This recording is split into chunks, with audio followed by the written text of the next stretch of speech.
बहुत पूछता है जैसे कि मान लीजिए कि आपको x प्लस 1/x का वैल्यू है 2, तो आपसे पूछेगा कि x प्लस 1/x का, सॉरी क्वेश्चन हो गया तो कि x square plus 1/x square का वैल्यू क्या होगा। यानी कि यदि x प्लस 1/x का वैल्यू 2 है तो x square plus 1/x square का वैल्यू क्या होगा। तो देखिए कैसे सॉल्व करते हैं सॉल्यूशन। यदि x plus 1/x equal to 2 है दिया हुआ यहाँ पे हमको, तो हम क्या करेंगे, दोनों तरफ स्क्वायर कर देंगे। स्क्वायर करेंगे तो हो जाएगा यहाँ पे LHS में x प्लस 1 का whole square, sorry x plus 1/x का होल स्क्वायर, और यहाँ हो जाएगा RHS में 2 का स्क्वायर। अब यहाँ a प्लस बी का होल स्क्वायर का फॉर्मूला लगाएंगे तो a square plus B square plus 2ab, 2 into A into B, यहाँ हो जाएगा 2 का स्क्वायर 4। तो यहाँ देखिएगा कि x डिवाइड कट जाएगा तो बचेगा x स्क्वायर प्लस 1 का स्क्वायर 1, x स्क्वायर ये हो गया 2 और इधर बचा 4। तो यानी कि आपको हो जाएगा x square plus 1/x square equal to 4, ये 2 इधर आ गया तो 4 माइनस 2 कितना 2, यही आंसर हुआ। x square plus 1/x square equal to 2 answer.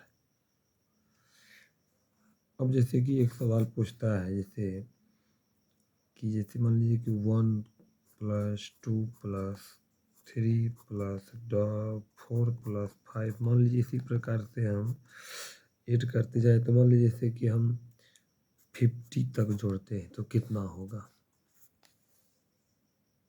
ये 1 प्लस 2 प्लस 3 4 5 6 7 ऐसे करके यदि हम 50 तक को ऐड करेंगे तो कितना आएगा। तो देखिए ये है हमारा प्राकृत संख्या, नेचुरल नंबर 1 2 3 4 5 6 50 तक जोड़ेंगे तो इसका सम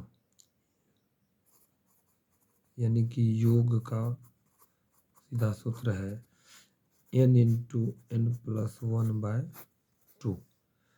अब यहाँ पे कितना संख्या है, 1 से लेके 50 तक 50 संख्या है तो n हो गया 50, फिर यहाँ n 50 प्लस 1/2, तो यानी कि 50 गुने 50 1 51/2 कट जाएगा ये 25, तो ये हो जाएगा हमको 25 गुना 1 25 के 5 में 2 25 25 100 जोड़ 2 127, तो आंसर होगा 1275।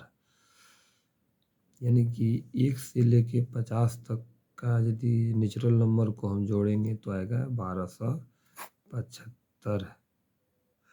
अब जैसे कि एक सवाल है, जैसे मान लीजिए 1 square plus 2 square plus 3 square plus 4 square dot dot dot, इसी प्रकार से करते करते मान लीजिए हम 20 तक का स्क्वायर का सम निकालना चाहते हैं। यदि इन सब का सम करेंगे तो कितना आएगा। इसका फॉर्मूला होगा n into n plus 1 into 2n plus 1/6। तो जैसे कि यहाँ पर कितना है, 1 से लेकर 20 तक तो n हो गया 20, तो 20 into 20 plus 1 into 2 into n 20 plus 1/6, तो हो जाएगा हमारा 20 इंटू 20 प्लस 1 21, 2 इंटू 20 40 प्लस 1 41/6, 2 10 जा 2 3 जा 3 7 जा हो जाएगा 7 1 जा 7 7 4 जा 28 और ये 0 तो 8 ये हो जाएगा। यानी कि इस प्रकार से हम फाइंड कर सकते हैं। 1 स्क्वायर, 2 स्क्वायर, 3 स्क्वायर, 4 स्क्वायर, कितना भी नंबर का हम सम फाइंड कर सकते हैं। बस लास्ट में जितना रहेगा वो इन वैल्यू पुट कर देंगे। अब एक सवाल है कि यदि किसी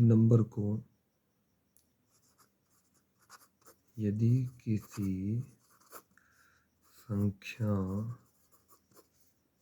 को पहले 20% बढ़ा दिया जाए या 20% बढ़ाकर पुनः 20% घटा दिया जाए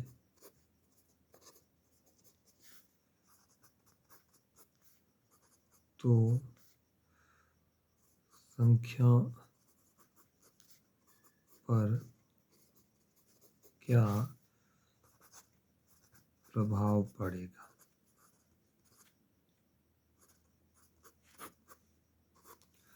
यदि किसी संख्या को 20% बढ़ाकर पुनः 20% घटा दिया जाए तो संख्या पर क्या प्रभाव पड़ेगा। देखिए सॉल्यूशन बहुत आसान है। मान लीजिए वो संख्या है 100, कोई संख्या पहले 100 था, उसको जब हम 20% बढ़ा देंगे तो 100 में 20% बढ़ेगा तो 100 का 20% 20 तो हो जाएगा कितना, 120 हो गया बढ़ के। अब इसमें से पुनः हम 20% घटाते हैं, 20% घटाएंगे तो घटेगा तो कितना हो जाएगा, 120 में से 20% किसका, 120 का, तो हो जाएगा 120 माइनस 20/100 इंटू 120, यानी कि 120 माइनस 24, यानी कि आपको 96 हो जाएगा।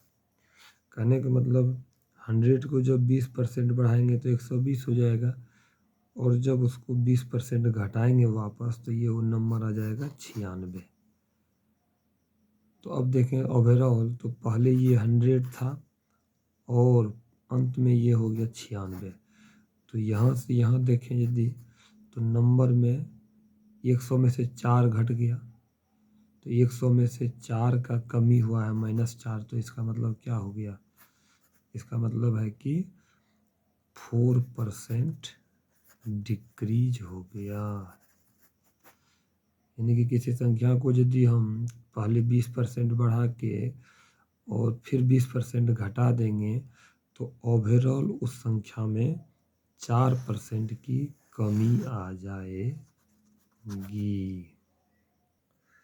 अब एक सवाल है कि यदि 10 मजदूर किसी काम को 30 दिन में करते हैं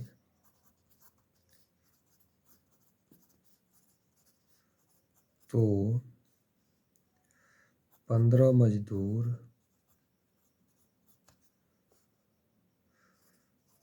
उसी काम को कितने दिन में पूरा करेंगे, कितने दिन में करेंगे या पूरा करेंगे।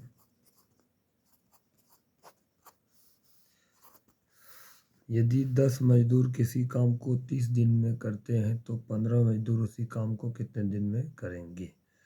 आइए देखते हैं, बहुत ही आसान और अच्छा सवाल है कि 10 मजदूर करते हैं कितने दिन में, 30 दिन में। तो 10 मजदूर 30 दिन में करते हैं तो एक मजदूर कितने दिन में करेगा। 10 मजदूर को जो 30 दिन लगा है तो एक मजदूर को निश्चित रूप से ज़्यादा समय लगेगा। ज़्यादा समय लगेगा तो हम कर देंगे मल्टीप्लाई, तो 30 गुने ये 10 दिन हो जाएगा। देखिए 10 मजदूर को लगा है 30 दिन तो एक मजदूर को तो इससे ज़्यादा समय लगेगा, तो ज़्यादा समय लगेगा तो हो जाएगा मल्टीप्लाई, यानी कि इस 10 को यहाँ मल्टीप्लाई कर दिए। अब 15 मजदूर की बात करें, अब एक मजदूर को जितना समय लगा है तो 15 मजदूर को तो उससे कम समय लगेगा, तो कम लगेगा तो कर देंगे डिवाइड। अब इसको 15 से हम क्या कर देंगे, डिवाइड कर देंगे, तो जाएगा 15 दूनी 30, तो यानी कि 10 दूनी 20, 20 दिन लगेगा। अब एक सवाल है कि यदि किसी समचतुर्भुज के विकर्णों की लंबाई मान लीजिए कि 8 cm और 6 cm हो,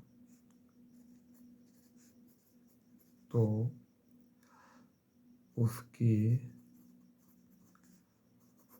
प्रत्येक भुजा की लंबाई, भुजा मतलब साइड, प्रत्येक भुजा की लंबाई क्या होगी।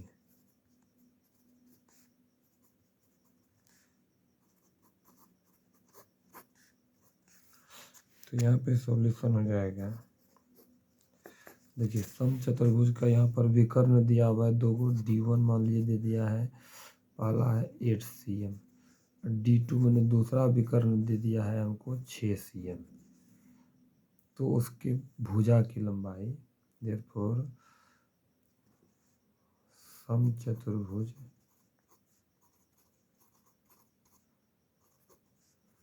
के प्रत्येक भुजा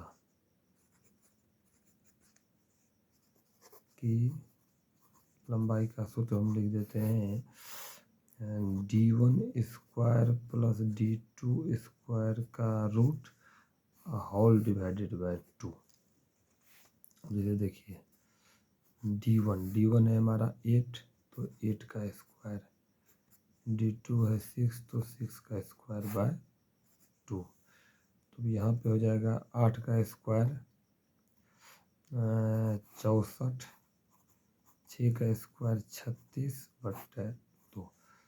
अब 36 और 64 का स्क्वायर जोड़ेंगे तो पहले 100 आएगा पहले, और बाय 2। अब 100 का रूट है 10, तो 10/2 यानी कि 5 cm आंसर। बहुत ही आसान सवाल है। अब एक सवाल मान लीजिए कि आपको दे दिया है कि साइन थीटा बराबर 4/5, तो कॉस थीटा कितना होगा, कॉस थीटा बराबर व्हाट। तो साइन थीटा दिया हुआ है, कॉस थीटा निकालना है, तो सीधा हम फॉर्मूला लगा देंगे कि sine square theta plus cos square theta बराबर 1। इसमें यदि साइन मालूम है तो कॉस निकल जाएगा, कॉस मालूम है तो साइन निकल जाएगा। साइन थीटा कितना दिया हुआ है 4/5, तो 4/5 का square plus cos square theta बराबर 1, जो कि मालूम करना है हमको कॉस।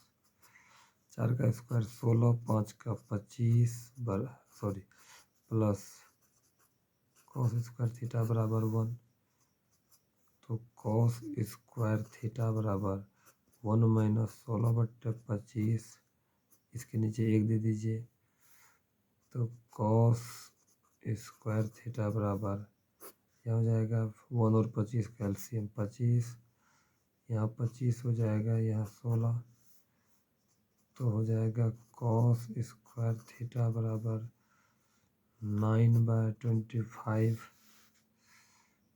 तो कॉस थीटा हो जाएगा हमारा, इसका यहाँ स्क्वायर करेंगे तो हटाएंगे तो रूट हो जाएगा 9/25, या प्लस माइनस दे सकते हैं आप, तो 9 का हो जाएगा 3 या 25 का 5 आंसर।